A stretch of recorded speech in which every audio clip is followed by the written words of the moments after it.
Just over 2 weeks ago, a gunman fired shots at former President Donald Trump. This assassination attempt wounded the former president and caused the death of Corey Competore, a husband, father of two, and former fire chief, who was attending the rally with his family. David Dutch and James Copenhaver were also attending the rally and were also injured in the attack. So let me be clear. This was an attack on our democracy.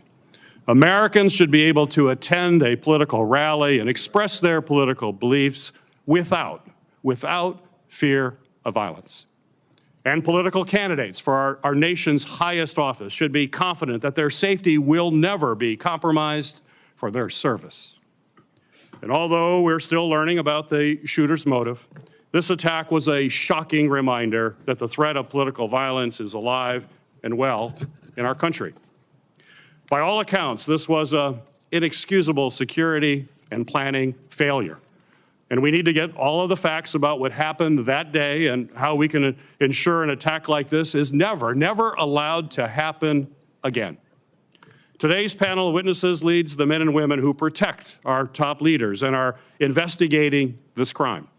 And I want to thank them both for being here today, as well as the Secret Service and FBI for a very productive and informative briefing with our committees last week. Today, our witnesses will help us begin to answer critical questions and get the information that we need to implement reforms that are clearly needed to strengthen security protocols for the U.S. Secret Service and the people who receive their protection. The Homeland Security and Governmental Affairs Committee has already begun that work. This discussion comes in the midst of a bipartisan investigation that Senator Paul and I have launched, in which we launched shortly after the assassination attempt took place. Our teams are still collecting critical information, speaking to law enforcement, and piecing together the details of this event. This past weekend, a bipartisan team of our investigators, along with key staff from Senators Blumenthal and Senator Johnson's office, traveled to Pennsylvania to speak with local law enforcement officials, review critical information from security officials who were working alongside the Secret Service, and to see the site firsthand. And I want to thank the incredibly brave local law enforcement officers in and around Butler County who responded that afternoon and who met with my staff this past weekend. They have helped to answer tough questions, as well as discuss in detail how the event actually unfolded. I also want to thank the owners of Butler Country Farm Show and the American Glass Research for allowing my staff and law enforcement to walk the grounds and examine the roof of the building the gunman was able to assess. We greatly appreciate your assistance. I've also requested documents along with Senators Paul, Blumenthal, and Johnson related to security preparations, intelligence gathering on potential violence prior to the attack, and detailed explanations of the security response from federal, state, and local authorities. As part of our ongoing investigation, we also seek to speak with additional federal law enforcement personnel, including Secret Service agents who were responsible for securing the event.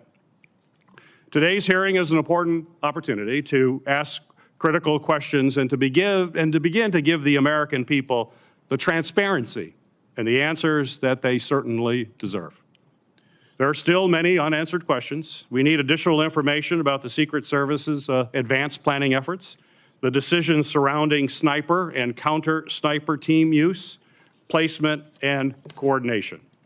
We also need answers about what appears to be a problematic communication system that limited efforts to relay information and respond to events as they unfolded real time.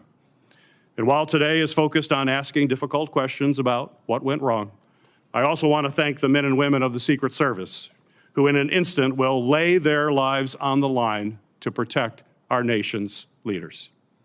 They have incredibly challenging jobs, and they must continue their mission no matter what our hearing and investigation reveals. I'm also grateful to our Senate Judiciary Committee colleagues for joining us in this important discussion. Given their key role in oversight of both of the agencies represented before us today, And it's very clear that the U.S. Senate is focused on a productive conversation that will generate real answers and real reforms. And I appreciate all the work from members of both of our committees to help us achieve this absolutely essential goal. I would now like to recognize Ranking Member Paul for his opening remarks.